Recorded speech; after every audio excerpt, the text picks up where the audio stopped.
Shalom! Voltamos com o Café com AP. E hoje nós voltamos falando que cura e restauração tem a ver com a volta de Jesus. Bem-vindo a essa live devocional para uma vida plena comigo, apóstolo Rafael Augusto, tomando um cafezinho, compartilhando a palavra de Deus com você. Então, vamos lá, chama alguém e vamos começando 2024 com o Café com AP.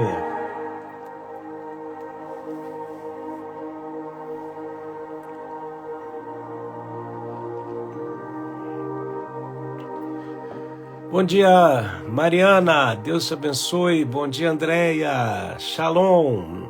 Vamos lá, marca alguém aí e vamos em frente. Enquanto isso, vou também fazendo aqui os meus convites, chamando pessoas, amigos, para participar dessa live aqui com a gente, em nome de Jesus. Né? Maravilha. Pastora Maísa Rodrigues, Deus te abençoe. Aleluia. Glorioso Deus e Pai Celestial, venha ao nosso encontro através dessa live. Senhor, marca o nosso ano de 2024, o ano da porta aberta, o ano do portal. Ó Deus, com a Tua glória, com a Tua presença, faça-nos atravessar as portas que o Senhor tem para nós. Nos dá a vitória que há no Seu nome, ministra os nossos corações profundamente, neste exato momento, para a Tua glória e louvor, em nome de Jesus de Nazaré. Aleluia. Glória a Deus, glória a Deus. Vamos chegando. Como que tem sido o seu começo de ano, né? Nós estamos aqui voltando com as lives do Café com a AP em 2024. Glória a Deus. E estamos na temporada Jesus. Se você não viu ou quer rever algumas das lives desta temporada, você pode acessar o meu canal do YouTube. Clicando no link da bio tem as informações todas para você, ok? Ou se você for lá no YouTube, botar Café com AP, você me acha lá. Então, nessa temporada Jesus, nós estamos aqui com uma dezena de vídeos falando da vida de Jesus em ordem cronológica dos fatos. Isso nos permite entendermos a velocidade na qual as coisas aconteceram, em que sequência, em que ordem. Então é muito especial, tá tudo ali salvo para você. Aqui também no Instagram tá salvo com série Jesus. Amém? Shalom, Lindy, Zoraide, Carla, Deus te abençoe, shalom, aleluia. Vamos chegando, Deus tem uma bênção para você, Deus tem vitória para nós neste exato momento. Convido você para abrir a sua Bíblia em Lucas, capítulo de número 10. E o que eu vou ministrar agora aconteceu em novembro do ano 28 depois de Cristo, reconhecidamente pelos dois maiores historiadores que confirmam as datas, né? Pastora Nara, Deus te abençoe em nome de Jesus, aleluia. Fabiola chegando aí, Zoraide, que bênção. Olha só, Lucas 10, verso 25. Se alguém puder, escreva aí para mim, Lucas 10, 25, que eu vou fixar aqui embaixo, tá? Adriana chegando, bem-vinda. Glória a Deus. Lucas 10, 25. Quem puder, escreve aí para mim. Olha o que o texto diz. Certa ocasião, um perito na lei levantou-se para pôr Jesus à prova e lhe perguntou: Mestre, o que preciso fazer para herdar a vida eterna? O que está escrito na lei? Respondeu Jesus. Como você lê? Peraí, deixa eu fixar aqui. E aí, ele respondeu: Ame o Senhor, o seu Deus, de todo o seu coração, de toda a sua alma, de todas as suas forças e de todo o seu entendimento. E ame o seu próximo como a si mesmo. Disse Jesus: Você respondeu corretamente. Faça isso e viverá. Mas ele, querendo justificar-se, perguntou-se a Jesus: E quem é o meu próximo? Em resposta, disse Jesus: Um homem descia de Jerusalém para Jericó quando caiu nas mãos dos assaltantes. Estes lhe tiraram as roupas, espancaram-no e se deixando-o quase morto. Aconteceu estar descendo pela mesma estrada um sacerdote. Quando viu o homem, passou para o outro lado. E assim também um levita. Quando chegou ao lugar e o viu, passou pelo outro lado.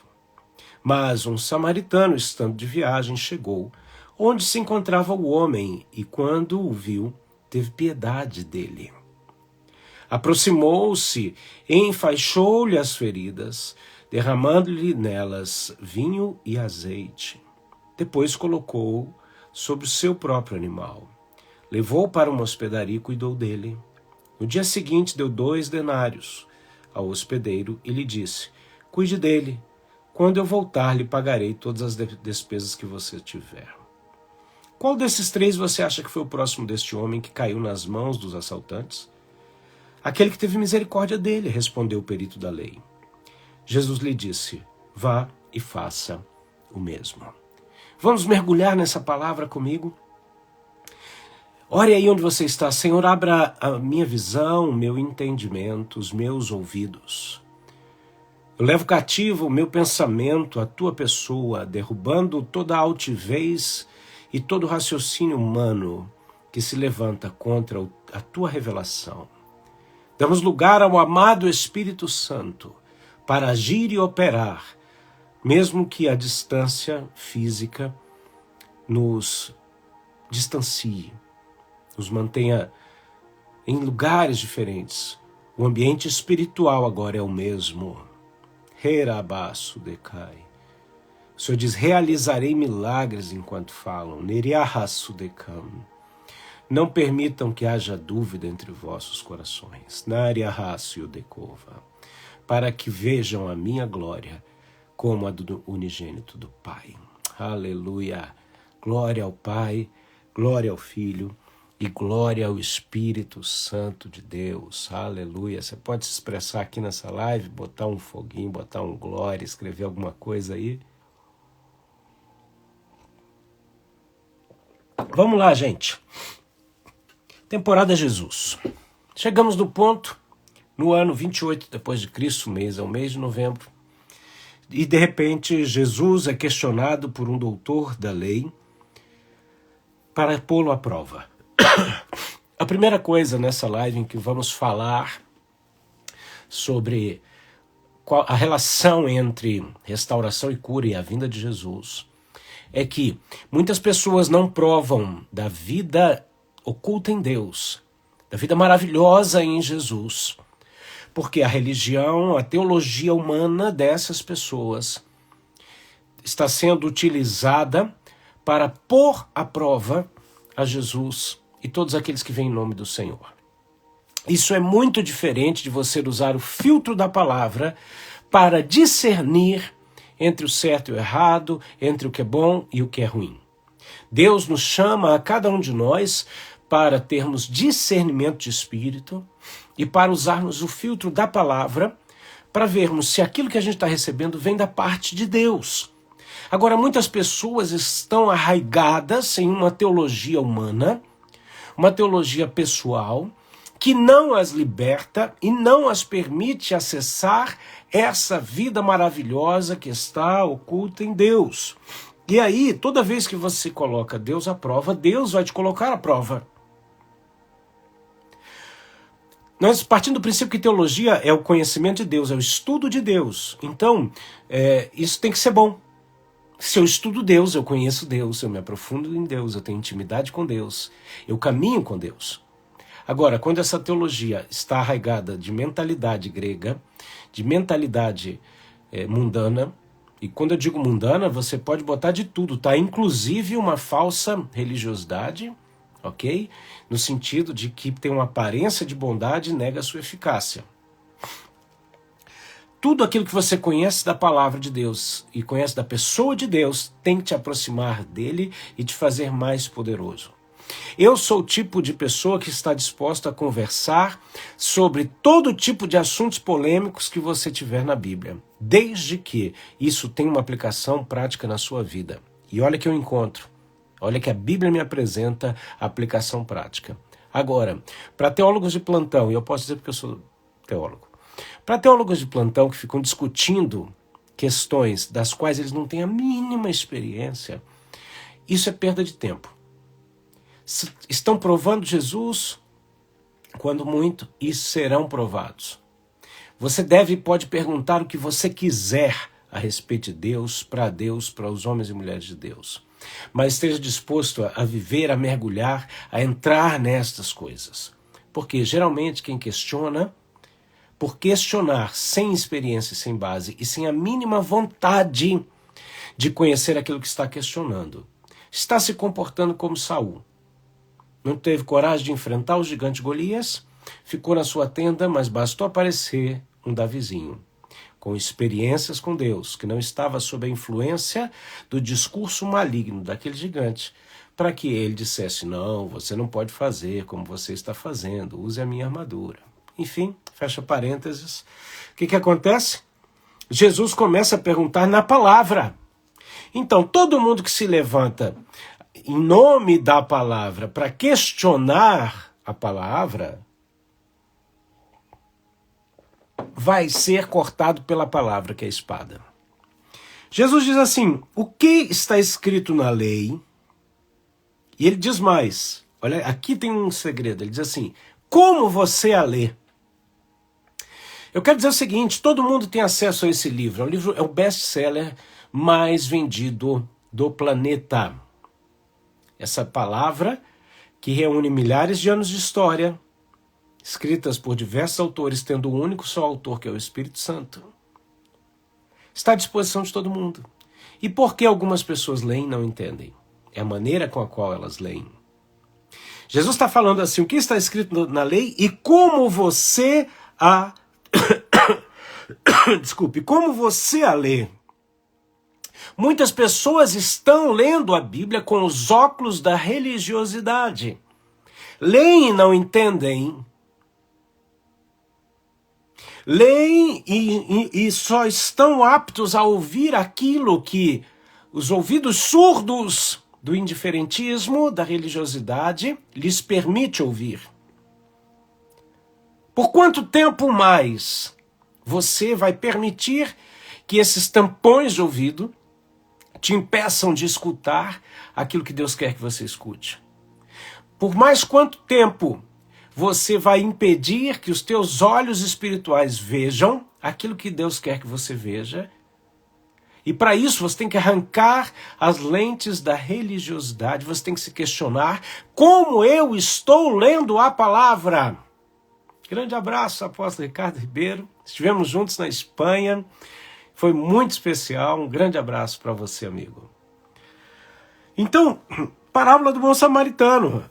Jesus responde, o que está escrito e como você lê. Não basta você dizer, está escrito, está escrito. O diabo diz, está escrito. O diabo disse para Jesus, está escrito. A questão toda é, como você está lendo aquilo que está escrito? Quero arrancar agora as escamas dos olhos dos incrédulos, diz o Senhor. Nada poderá impedir quem eu sou na sua vida. A não ser que tu não queiras, diz o Senhor. Então, se você deseja, abra a tua boca e diga, eu quero mais, eu quero mais. E aí, Jesus obriga o religioso a responder.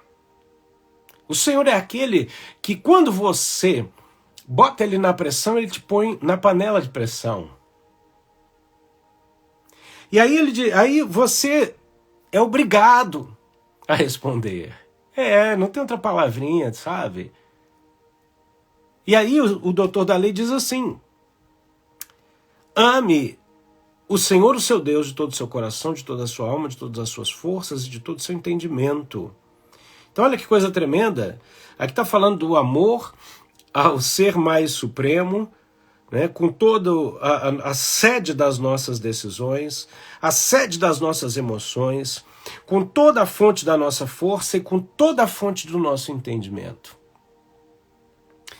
E o texto ainda diz, ame ao seu próximo como a si mesmo. Aqui estava em vigor ainda a lei. Esse texto está certo. Só que depois Jesus vai dizer lá na frente, um novo mandamento vos dou. Acorda aqui, crente, eu quero te falar um negócio. Aqui está tudo certo, porque ainda estava em vigor a lei, Jesus não tinha morrido na cruz. Até aqui, esse mandamento está valendo. Antes de Jesus morrer na cruz, ele está ali com os discípulos, pouco antes, a gente um dia vai estar pregando sobre isso, evidente. E ele diz assim, um novo mandamento vos dou. Que novo mandamento é esse? Que muitos cristãos ignoram. Quando a gente fala assim, qual é o maior mandamento da Bíblia? Eles falam assim, amar a Deus acima de todas as coisas e o próximo como a ti mesmo. E aí eles partem para uma caminhada, para uma jornada cristã baseada nisso. E erram, porque eles dizem assim, eu tenho que amar o próximo como eu me amo, por isso que se eu não me amo, eu não vou amar o meu próximo, por isso que eu tenho que me amar. Está errado. Jesus mudou isso. Jesus mudou o referencial. Quando Jesus disse, um novo mandamento vos dou, ele tirou você do centro. Ele disse, você não vai mais amar o próximo como você ama a si mesmo. Ele mantém o amor e a devoção a Deus em todos os níveis, mas ele diz assim, ame o seu próximo como eu vos amei. Ele tirou você do referencial de amor e colocou ele, Cristo, que amou os seus amigos ao ponto de dar a sua vida por eles. Então você não é mais o referencial de amor. Jesus é o referencial através do qual você tem que amar alguém. Ok?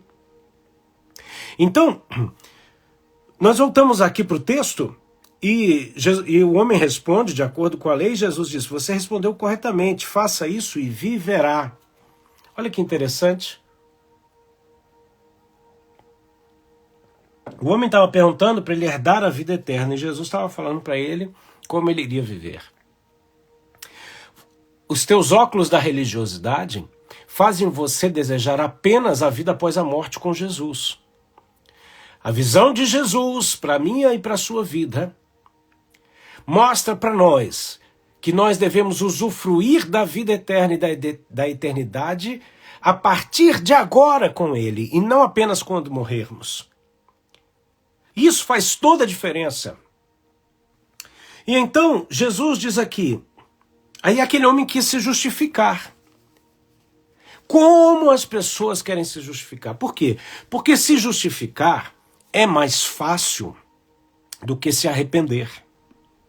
Se justificar é a tentativa de não viver o processo de renúncia, de sair da sua zona de conforto e de fazer aquilo que você não está afim de fazer. Se justificar é você arrumar as desculpas certas para você continuar na condição errada. E aquele homem começa a se justificar, dizendo, quem é o meu próximo? Gente, ser humano é ótimo nisso. Deus vai sempre nos espremer para nos conduzir a um novo nível. E nós vamos ter a tendência carnal e humana de sempre nos justificarmos para evitar qualquer tipo de sofrimento ou constrangimento. Mas eu quero te falar uma verdade. Deus está mais preocupado com o nosso crescimento do que com o nosso constrangimento. Ele não se preocupou que o filho dele iria morrer nu, numa estaca de execução, numa cruz.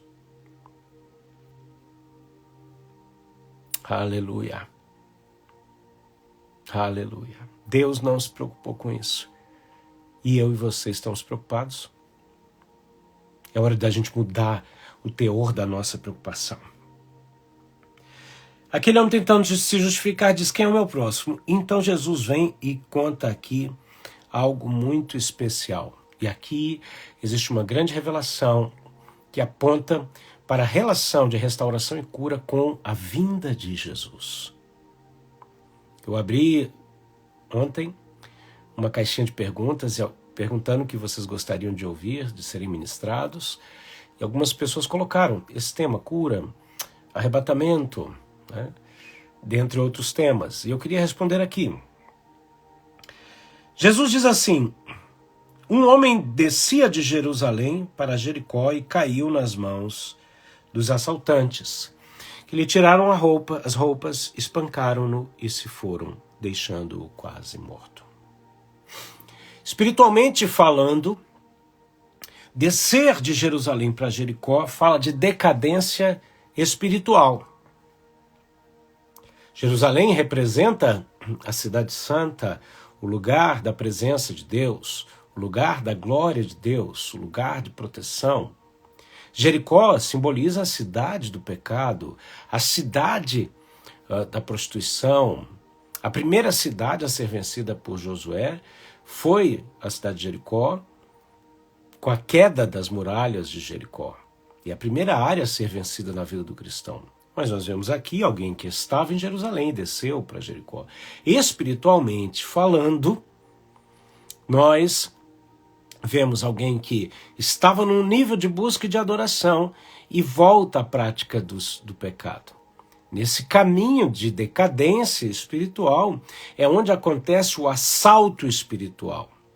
É onde acontece o roubo espiritual, que arrancam as suas vestes espirituais e criam-se as feridas, né? Acontece ali os golpes do inimigo que te deixam ferido e que te deixam à beira do caminho. E a beira do caminho é um lugar de mendicância. Então é muito sério quando a pessoa ingressa num caminho de decadência espiritual, porque ele é o caminho da apostasia. Ninguém cai do dia para a noite. Ninguém tropeça em Jerusalém, cai em Jericó. Ele traça um caminho. E é nesse caminho em que existe o assalto, em que existe o roubo das roupas, que representam o seu revestimento espiritual, e que você se torna ferido e quase morto. Muitas pessoas espiritualmente se encontram dessa forma. Agora, olha o que acontece. Nós vemos aqui mais duas pessoas no mesmo processo. Esses dois tipos de pessoas não estão aptas nem desejosas de ajudar quem está caído, quase morto, despido espiritualmente. Provavelmente, essas três pessoas da história estavam juntas lá adorando o templo, cantando um hino. Estavam ali no mesmo culto. E o que acontece? Aconteceu que descendo pela mesma estrada estava um sacerdote, talvez o cara que estivesse ali ministrando, né, o culto. Ele desce no mesmo caminho de decadência espiritual. E quando ele vê, bem-vindo a Ju, Deus abençoe, aleluia. E quando ele vê a pessoa naquela condição, ele muda de trajeto. Então, todo líder, toda autoridade que está em decadência espiritual, ele se desvia de ajudar aqueles que estão necessitados e pedindo ajuda. Abertos para receber ajuda. Porque tem gente que está necessitado que não está no caso de quase morto ali, que não consegue nem oferecer resistência. Tem gente que está necessitado e diz querer ajuda, mas não quer. Agora tem gente que está numa condição de semi-morto e ali ele precisa receber ajuda. E a prova de que líderes em decadência, estão em decadência espiritual é que eles não se dispõem a ajudar aqueles que necessitam e querem ajuda. Nós vemos então que esse homem desce, muda de caminho, viu, passou de largo. Nós vemos também quem? O levita, o professor da escola dominical, o músico. Ele está descendo no mesmo caminho. E a prova que ele está na mesma decadência espiritual, engolido pelo sistema, é o mesmo comportamento. Ele vê o cara ali, de repente o cara aqui, ele estava ali ministrando louvor e falou: isso aí, meu irmão, tamo junto. Né? O texto está fixado aqui, Lucas 10, 25. Né? Então, o que acontece? Esses dois estão em decadência espiritual. Só que aparece um outro personagem, que é um samaritano, conhecidamente rival dos judeus, por questões religiosas. Estou falando de ecumenismo não, gente. Eu estou falando o seguinte, ambos acreditavam no Messias, a discussão deles era aquela expressa pela mulher samaritana no poço. Mestre, a gente tem que adorar o Messias aqui ou em Jerusalém? Eles criam na mesma coisa, só que eles estavam discutindo por alguns parâmetros, que Jesus não ignorou. Ele disse assim, vocês adoram o que não conhecem, a gente adora o que conhecem, mas vou te levar para outro nível. Então Jesus não ignorou o fato, o tema da mulher samaritana. Ele diz assim, ó, o teu equívoco é esse, mas existe ainda um outro nível. E esse outro nível é que o Pai está procurando adoradores que o adorem em espírito e em verdade. Então ele traz algo complementar e uma revelação a outro nível. E aí, dizer para esse doutor da lei judeu que aparece um samaritano para ajudar alguém que um sacerdote judeu e que um levita não ajudaram, já botou o dedo na ferida. E Deus não tem problema em botar o dedo na ferida. Por quê? Vamos falar de cura? Não existe cura sem identificação de feridas, sem limpeza da ferida e sem unção com óleo e com vinho dessa ferida. E sem atar essa ferida. São os 4 passos da cura. O que as pessoas estão vivendo hoje é a fuga de identificação de feridas, é a relativização da ferida, é a compensação da ferida, para desviar você do processo de arrependimento. Ah não, o inferno não é feito para o ser humano. Não, o inferno é feito para aqueles que não se arrependem. Então, todo tipo de conversa que te desvia da transformação através do reconhecimento de traumas, de feridas, de pecados, de erros, é perigosíssimo. Se afasta de alguém e de toda pessoa que estiver relativizando o problema. Porque não é ignorar o problema que você resolve o problema. É a partir desse momento, então, que nós vemos que esse samaritano aparece. Esse samaritano, ele não está descendo de Jerusalém para Jericó. Ele não está trilhando um caminho de decadência. Ele está trilhando o seu próprio caminho. Ele estava de viagem. Esse samaritano representa Jesus de Nazaré. Ele não está dentro daquele sistema. Ele não está dentro, não importa qual sistema. Ele está ali derramando a sua própria glória. Ele está ali manifestando a vontade do Pai. E ali, então ele chega e diz o seguinte, ó, a Bíblia diz, chegou onde se encontrava o homem, e quando viu, teve piedade dele. Qual sentimento você tem quando vê pessoas moribundas espiritualmente? Como você se sente quando você vê pessoas feridas espiritualmente?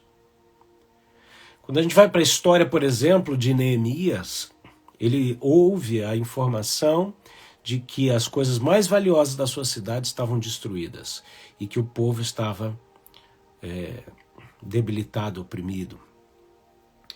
E ele então ficou comovido. Se você não é movido de compaixão, se os sentimentos que você tem quando você escuta a respeito da queda das pessoas, das feridas das pessoas, não é compaixão, então quem está doente é você. Por quê? Lepra é a pessoa não sentir que ela está perdendo as partes do seu corpo. Entende?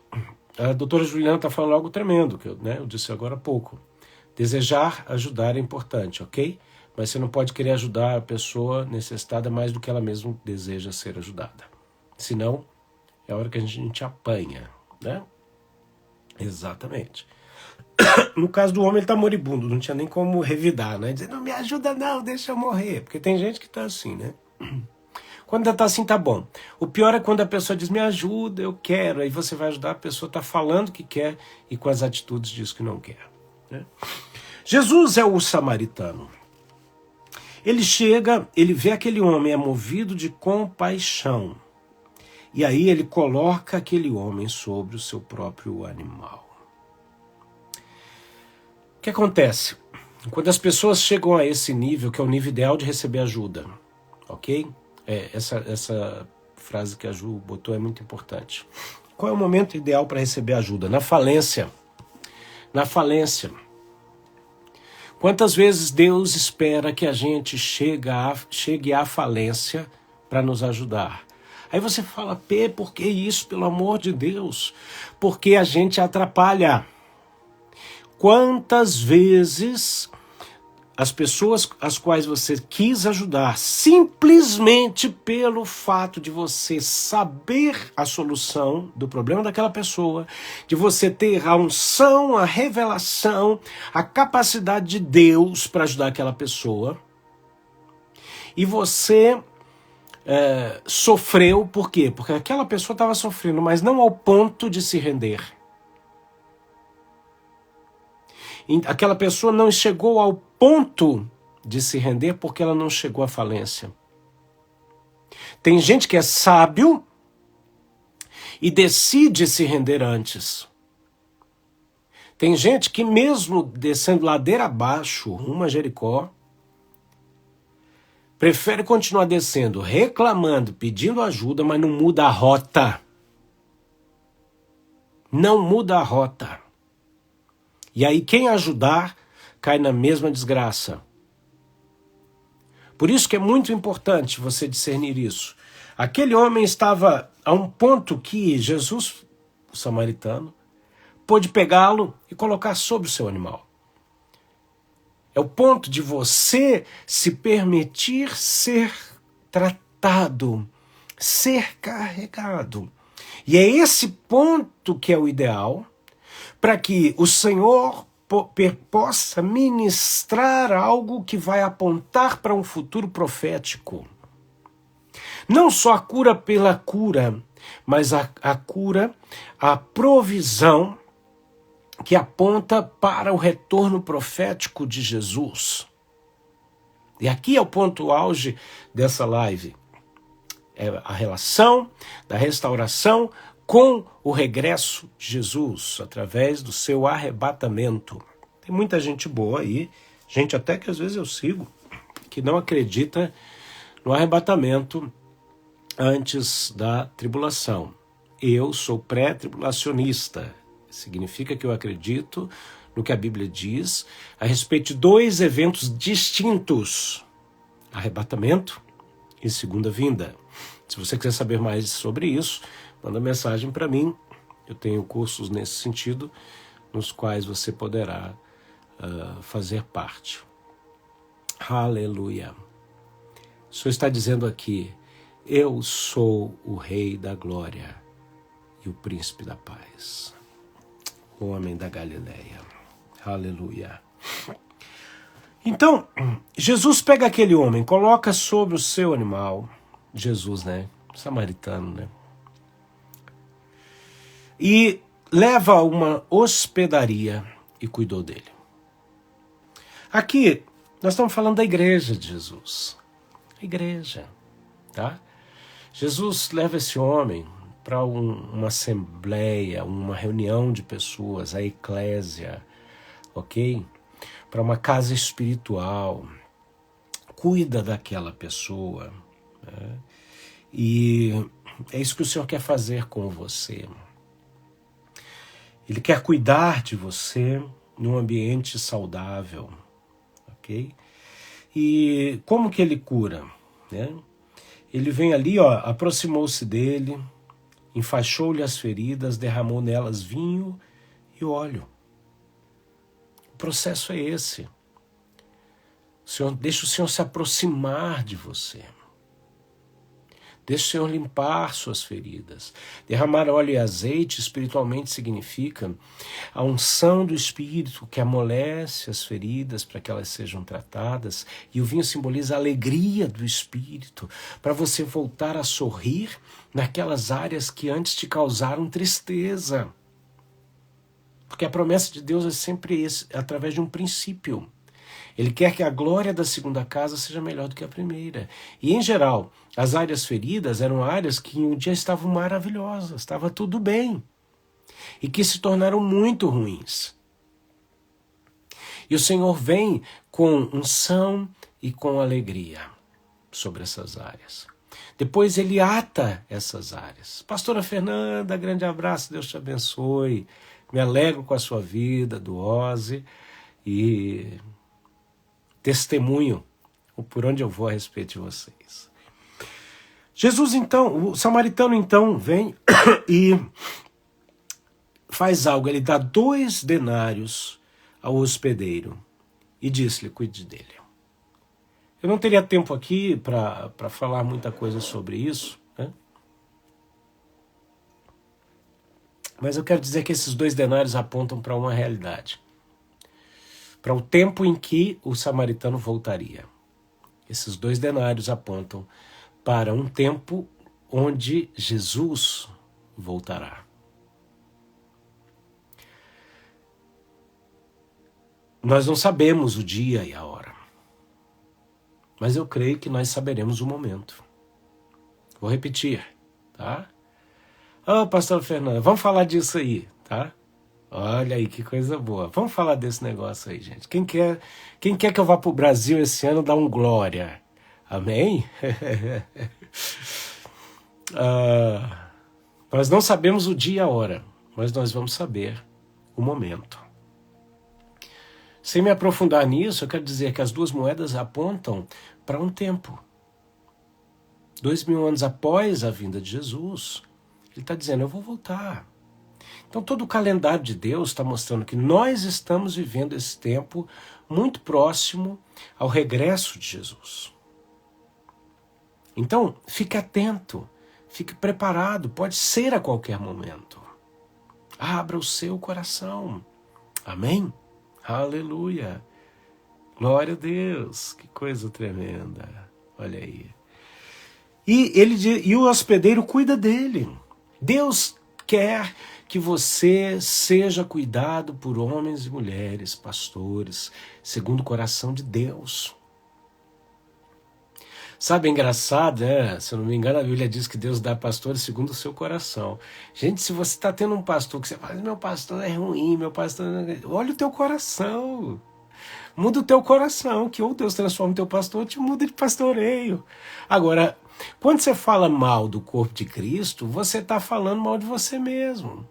Ó a Rosângela aqui falando, né? Venha no Projeto Obadias, ó, fala com o apóstolo Jefferson, hein? Fala com ele aí. Que maravilha, gente, que bom. Olha a lua aí. Gente, eu vou ter que fazer um tour no Brasil inteiro desse jeito, hein? Que maravilha. Bom, para terminar a nossa live, né, reta final aqui, no dia seguinte ele dá 2 denários ao hospedeiro e diz, cuide dele, quando eu voltar eu pagarei todas as despesas que você tiver. Jesus vem para recompensar aqueles que são seus. Aleluia, aleluia. Olha aí, gente, testemunhando dos seus pastores, isso é bom. Olha aí, ó, pastor Emerson, isso é um presentão. Quem ouvir do pastor Emerson tem um coração de ouro. Viu, da Aninha, que foi aniversário dela esses dias. Uau, que tremendo. E Jesus, o samaritano diz aqui, né? Quando eu voltar, lhe pagarei todas as despesas que você tiver. E aí Jesus diz, qual desses 3 você acha que foi o próximo do homem, que caiu nas mãos dos assaltantes? Aquele que teve misericórdia dele, respondeu o perito da lei. Jesus disse, vá e faça o mesmo. Olha que interessante, vá e faça o mesmo. A fé é operacional, é operante. Não é uma fé que eu creio, um dia eu vou morrer, vou para o céu. O céu é real, ele é para nós, mas a vida eterna não se limita apenas a um lugar, mas a um estado, a um tempo, a um mover, a uma atmosfera, certo? Então, o que Deus quer é muito mais do que isso. Ele está dizendo, exerça misericórdia, coloque o miserável dentro do seu coração e você vai acessar a vida oculta no Pai e usufruir disso. Querido Deus, maravilhoso Pai, Tu és santo e poderoso. Dá-nos esse entendimento e essa caminhada para vivermos de acordo com os Teus propósitos. Abençoa os meus irmãos nesse momento, Pai, e todos aqueles que vão assistir depois. Em nome de Jesus. Amém e amém. Deus tem coisas maravilhosas para nós em 2024. Abre o teu coração, acesse essas coisas, entregando a sua vida em todas as áreas e pedindo a vida dele nestas áreas, em nome de Jesus. Amém? Avisos importantes, avisos finais. Primeiro, essa live vai ficar salva aqui e eu vou subi-la para o YouTube, que vai estar disponível daqui no máximo 1 hora. Segunda coisa, gente, se você deseja semear na nossa vida, em todas as nossas lives nós estamos deixando essa oportunidade para você através do nosso Pix, que é o nosso e-mail, rafaelmedeiros.augusto@gmail.com, tá? Então tá aqui, seja feito conforme a tua fé e a sua generosidade. Quero agradecer a todos que têm semeado em nossa história e nos permitido seguir adiante. Outra coisa, clica no link da bio, tem informações para você, tem as minhas redes sociais ali, principalmente o YouTube, acessa lá, se abona, né? Se inscreve lá e vai ser muito bom. Só um tiro de alerta. Para o mês de março, eu quero fazer um dia de imersão virtual com vocês, tá? Eu fiz em dezembro, com uma temática de um dos cursos que eu ministrava e que eu não tenho mais condições de acompanhar as pessoas. Então eu estou transformando alguns cursos em dias de imersões. Então, para março, eu vou anunciar um dia de imersão num dos temas que eu ministro há mais de 15 anos, que é o Manual da Felicidade. Então, se você deseja conhecer mais sobre o que é e que áreas que a gente aborda, tá, e como nós vamos fazer, fique atento que nos próximos dias eu vou avisar como isso vai acontecer, ok? Esse é o jeito que eu posso acompanhar algumas pessoas com cursos os quais eu não acompanho mais. Por que eu não acompanho mais? Porque hoje eu estou num projeto. Eu estou num projeto de mentoria anual. O meu projeto de mentoria anual se chama Método Golden. Eu desenvolvi uma mentoria onde você pode ingressar a qualquer momento do ano e que você vai ter acesso a uma infinidade de vídeos numa plataforma exclusiva nossa e eu vou poder te acompanhar em grupo todas as quintas-feiras pelo Zoom. Então, por isso eu não estou mais ministrando acompanhamento em outros cursos, mas estou fazendo aí as imersões. Então, fica aqui o anúncio, a gente vai falando disso mais para frente. Qualquer interesse seu a esse respeito, manda uma mensagem para mim, tá bom? Um grande abraço, Deus os abençoe. Voltamos com as lives do Café com AP. A gente se vê semana que vem na temporada Jesus, nesse mesmo dia aqui, terça-feira, às 14 horas da Suíça, 10 da manhã do Brasil, na live devocional para uma vida plena, Café com AP. Fica na paz de Cristo, Deus te abençoe e te guarde, faça resplandecer o seu rosto sobre ti e te dê a paz. Tchau, tchau, fica na paz de Cristo. Apóstolo Jefferson entrando na finaleira aqui. Abração, amigo, vou te mandar um áudio daqui a pouco. Tchau, tchau.